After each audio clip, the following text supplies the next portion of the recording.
got the Buzzy Boy mount, so that was like 200k gil, and I was like, damn it, I just started making money trying to take it away, but I can't not buy a mount. I missed out on the hedgehog the other day. I told Matt about it, and now I'm mad. The one from your when I was running Matt's. Yeah.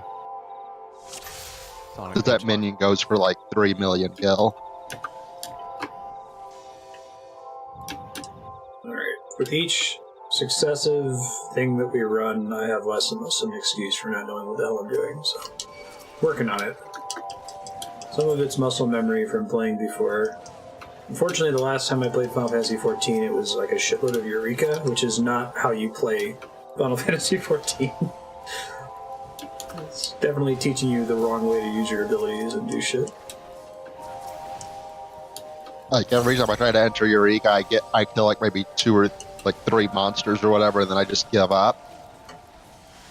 It's just like Final Fantasy XI. They got the feel down perfect. What blows my mind is that they made content that can probably only be enjoyable for people that are nostalgic for Final Fantasy XI. Because it's miserable. And they're bringing it back in Shadowbringers too. Really? Has it been popular in Japan? I don't know. They said that something like Eureka's coming back with Shadowbringers. That's interesting. Oh, it's so bad. I mean, I was enjoying it because it reminded me of the old times. Sitting AFK. Now we have Netflix. We didn't have that back in the original days of FF11. Yeah. It's got just enough quality of life things to make it like a little bit less miserable. Because the reality, if you were playing Final Fantasy XI and you were doing the camp and wait, 2 hours for a notorious monster to spawn that could spawn at any second during those 2 hours, you weren't allowed to go AFK because you had to sit there spamming a button to try to claim whatever spawned, so the other people there wouldn't get to claim it. At least they got rid of that shit. That was pretty weak.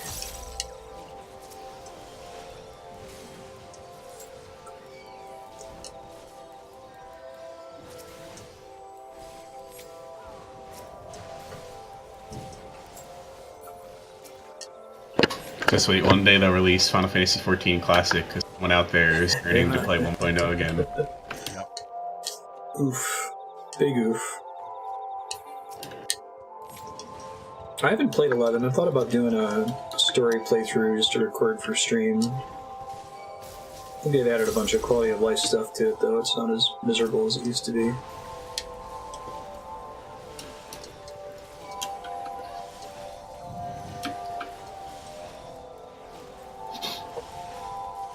The WoW Classic, this is not a bug thread that Kami posted. One of the things was like, everyone keeps reporting that they think that mobs are spawning too slowly, and it's like, no, that's how it used to work. Like, in modern WoW, you kill a mob and it's usually respawned in less than a minute.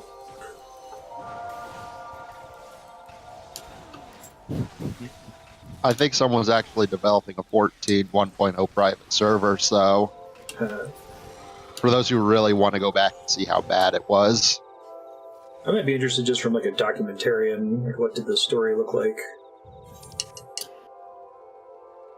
Oh, cool. Isn't this where we fought Marlboro boss in the original Arboretum? Yep. I haven't done it in a while.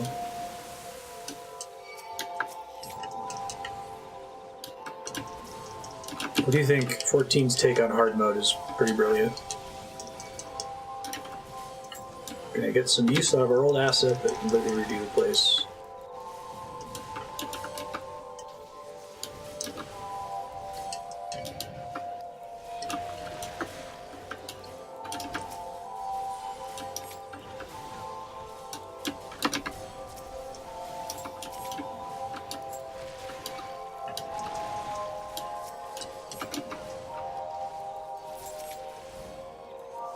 Is warrior slashing damage?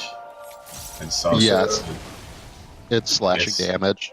And I figure I see Flare Ring putting the slashing resistance down, I'm guessing. I was just curious if that was... Marstead could also put it. Yeah, are there any classes where the class with the damage doesn't get the debuff anymore? Like they have to get it from another class? I don't think Bard and so. Machinist can only get the piercing debuff from Dragoon, right? Oh, interesting. I don't think there's a piercing tank. Mm-hmm. That might change with Gunbreaker. Yeah. We'll probably find out this week, so... If that happens, Raccoons will be mega meta.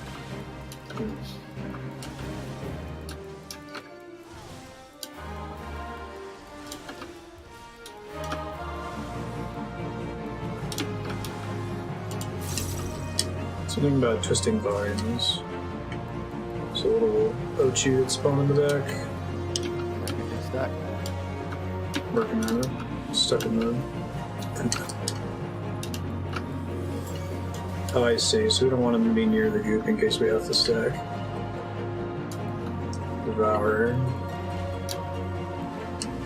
Ate the little Ochu. Oh, I see. Then he pukes it up.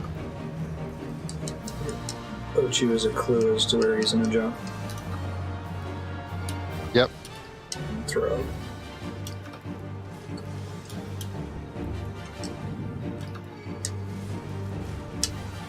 And the new one's in the back corner, so maybe it'll just be near it.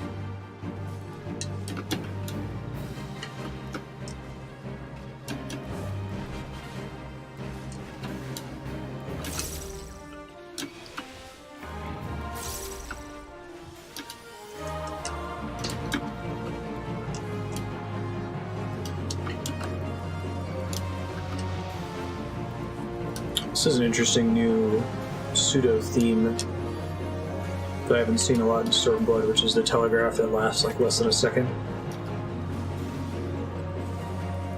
I think the purpose is to tell you, hey, if you were paying attention, you would have seen something else that would have told you what to do here. Not, hey, you have time to avoid this orange thing on the ground. Like right now. I just appreciate that the game has, in-game messages like the thing has found its next meal, which, while more cryptic than like DBM, is better than the stupid. I forget what the hell the default spam messages. DBM. Wow. Yeah, it's run away, little girl. Yeah.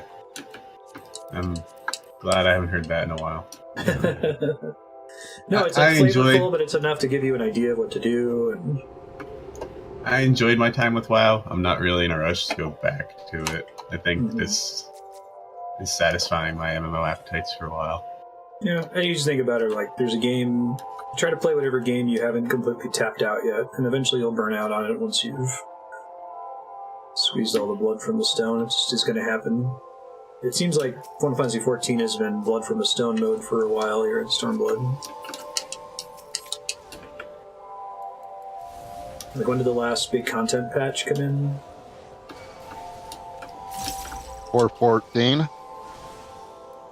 couple of months ago, I think.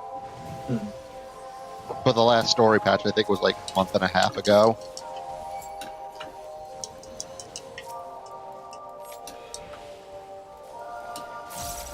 It's tricky, like the tombstone treadmill, oh, that's interesting, the guy turned into a guy. Cool. Sometimes you can go like, okay, if I was a developer god and could change anything about this game without it actually requiring any work, like, what would be the solution? And tombstones, Destiny has something similar. Is it light that you have to grind with the expansions? Well, light is like your item level. Mm-hmm. So you're not grinding that as a currency. I see. It seems like everybody's moving towards like an explicit currency or something similar that you're building up. Whether you get tokens that you convert into gear or...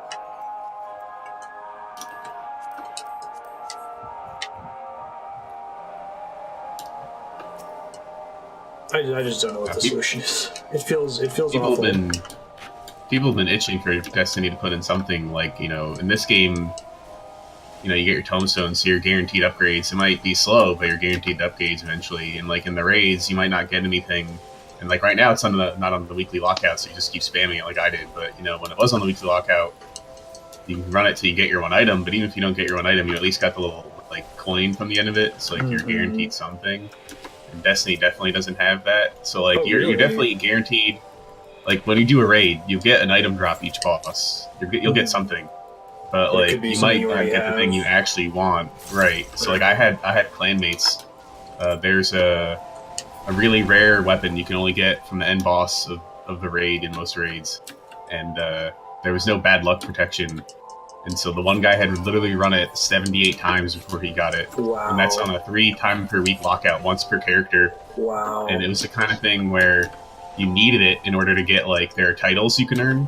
And one of the titles is one of the requirements of the title is, like, you have to have everything from the raid. And so this guy who is one of the best players I know, right? He obviously can do the crap out of that raid.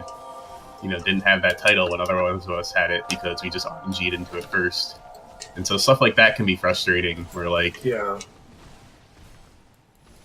I think you need some kind of bad luck protection, even if it's not like what was it? This game when you're trying to grind for the mounts, it always gives you like maybe you'll need to run it 90 times or something crazy, but you will get it eventually. Yeah, I have 7 tokens for my purple doggy that I want. Only 92 more. Right, and that's excessive, but at least it's something. Yeah, no, it's. I still feel bad for you, Matt, the first time we saw the dog drop. On the one hand, it would have been nice. So with Darkstar and I did I can't say her name. Tsukuyomi. Yeah. Tsukuyomi. I rolled a 97 on the dog, and someone rolled 98. No. So I was like, ugh. Oh dear. The one good thing that came out of it, though, is so now I've been doing the fight more, and the one group I did the fight with, I ended up friending a couple of them. So I made a few new friends from having the party find it up. And, like, those are the people who I did the Suzaku extreme with last night, for example. So, like, on the one hand, I could have had the dog. On the other hand, friendship is magic, right? So, Exactly. No, The real loot is the friends you've made along the way. There you go. but it's also good to get loot. So. No, that's if I can only get one dog from the X fights in Stormblood, at least before Shadowbringer come out. I like it to be that one. Because of the My brain can, song. Well, I don't even leave the mount music on. I just like the way that dog looks, and I like that fight. So my brain can only hold like the rules for like 2 extreme fights in my head at once at a time. So that's the other reason why I just want to keep spamming that one, because I just can't I've noticed remember that actually. My brain kind of does the same thing. I'd say the roughest extreme fight in Stormblood was easily Shinryu. I'll try it eventually, but maybe not until I get my dog for the other one, because now I have that in Suzaku memorized.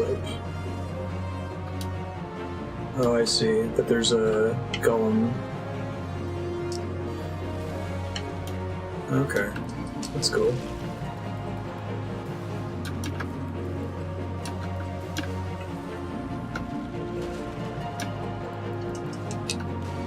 Donuts.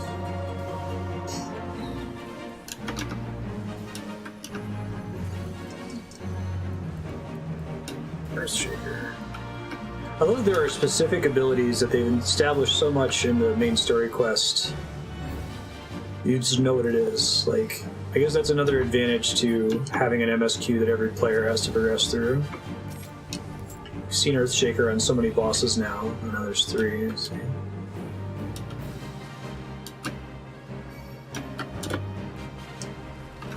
Oh, I see. Okay. Gotcha. Is it bad if it knocks you into the wall or something? Or like purple crap that damages you? Yeah, you ran a bit too far when I rescued you, and you got knocked into the purple stuff. I just got hit into the thorns, and I got a vulnerability stack. I think it's the kind of thing you'd have to get hit by a few of them for it to really matter, but I realized what was happening when I started running and I realized I wouldn't get grabbed.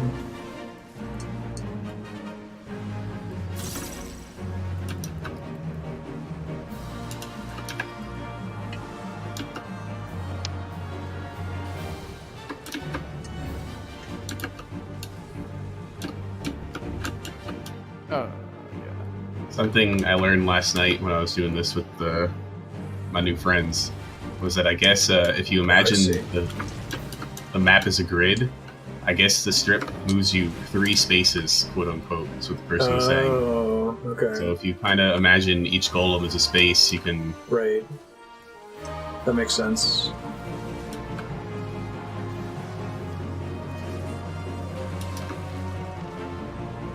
Because you want to be pulled, but you don't want to be pulled into the wall, and you don't want to get right. pulled Depending where the golems are, you way. might want to like strategically get in between 2 of them or something.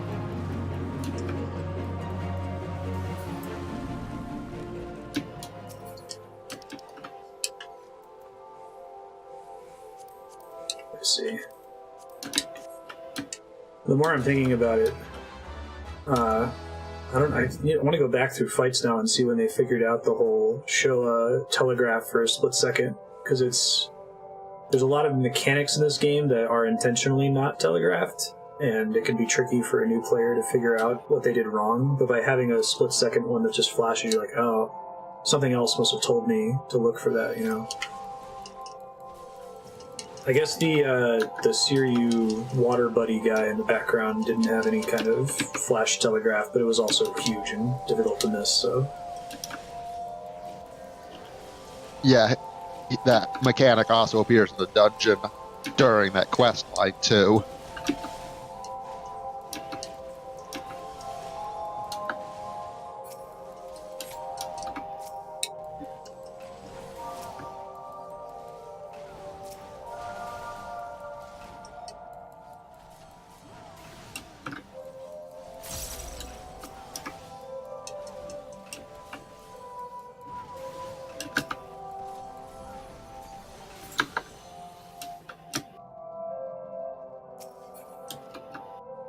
Muddy Mata.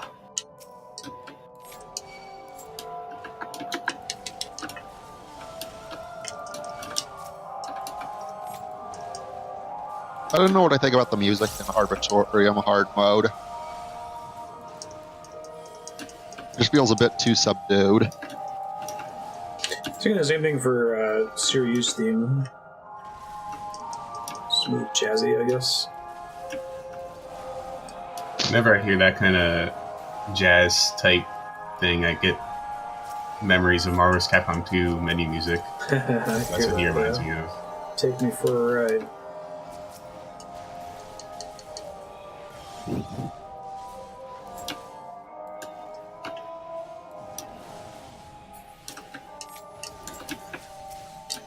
Is this expansion still 100% composed by Soken, or does he have any other composers on board now?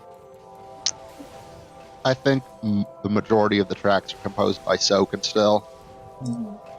I know the next one, I think, is almost entirely Soken, though. I know they aren't bringing back Susan Calloway for the main theme. Oh, that's too bad. I really liked her shit.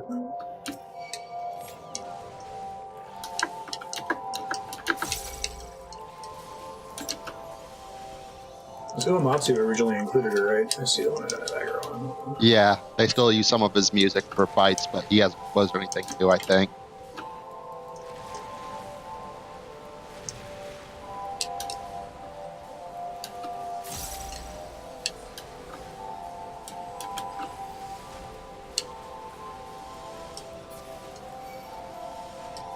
So water putting a debuff? Okay, my bad. See it now.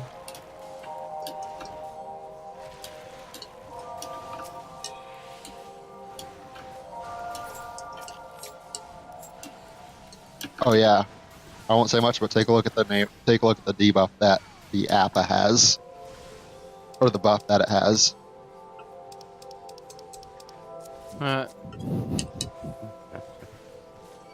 my mouse. Okay, I can select it. I could just read it for you if you want. Oh, I see it. Yeah. You need a bath. Dog needs a bath. Got it for next time. That's cute.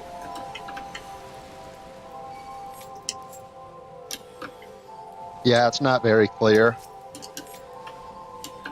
Because the game doesn't really teach you that up to this point. It just says, hey, you just brute force these guys down.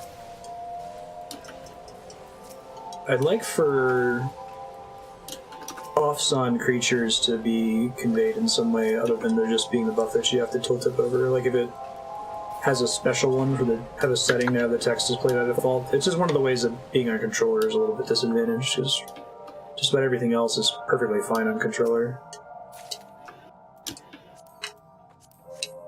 I can mash the select button to try to get to stuff sometimes, but I recently discovered, I don't know if you used to be able to do it, but in the UI now you can like take the boss's bar and like separate it into 3 different things, like its health bar, its cast bar, and blah blah blah. Move them all separately. Having a giant ass cast bar in the center of your screen is great. That's what I did. I didn't put it right in the center, but I put it near my like. These are the things I pay attention to as a DPS spot on my screen, essentially, so I can't not see it. All right. Oh, we know that the water mechanic's going to show up in here. 1 second. Just Googling if I'm familiar with. I've seen this boss in another Final Fantasy. Doesn't look like it. And he doesn't have the debuff on him, so if you didn't notice it with the mobs earlier, they probably should have made them unkillable until you rinse them. I guess they're just harder until you rinse them.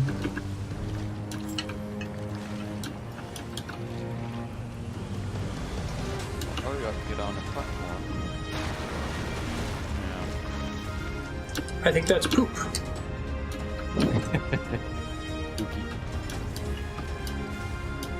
Okay, gross up the... which we don't want to do, I think. Interesting.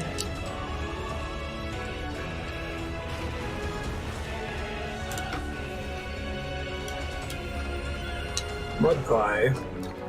Nice.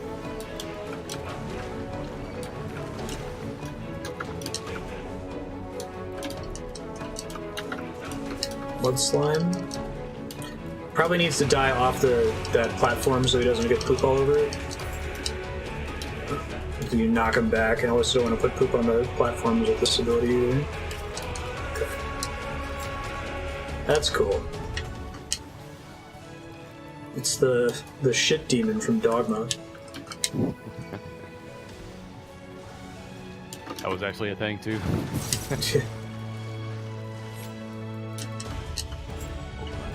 Quad bequests.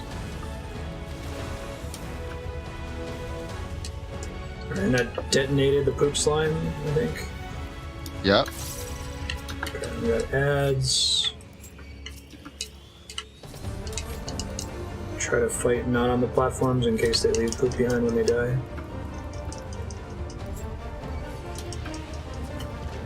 Mud slime grows, feeding off the sludge. Okay, so mud slime's going to be kept far away.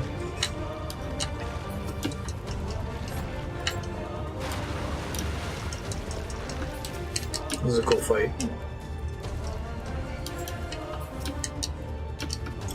Yeah, in a circle.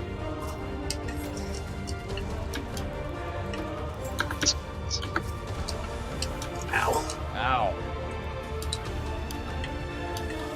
So it was just a distance from the slime after we push it to the edge type thing?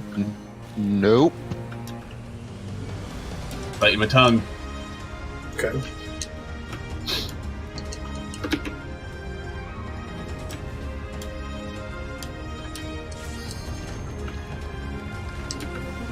Getting off the stage speed force.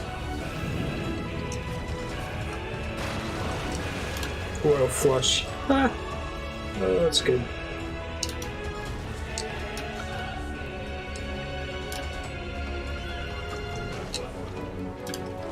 It's keeping the plausible deniability that it's a dirt boss or a mud boss.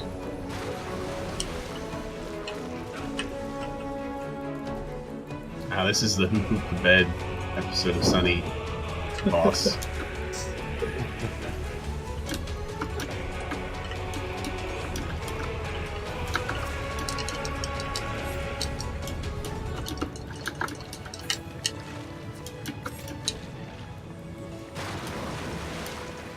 Okay, so it's the opposite. We want him to not get hit by the poop. When he gets hit by a certain amount of poop, he blows up and damages us and does damage down. So we actually want him to be on these little platforms. Cool. Is that Yeah. right? You'll want them to be on the platform. And occasionally the boss will turn around and try to target it. Just keep poop away from the slime, basically. Yeah. Hey, look, the wall dropped.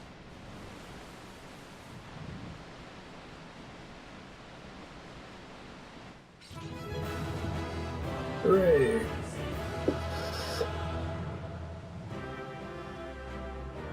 Try to move my mic so my chewing isn't showing up. Oh, you're kidding. Getting near it. Gotcha.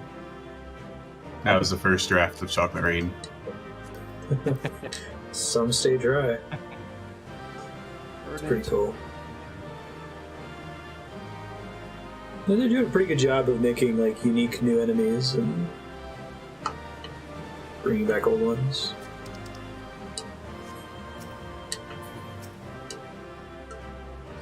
Ah. You ruined my 100% win rate on the Verdant Petition. Ah. I had to clear out an inventory space for it. Split one mod.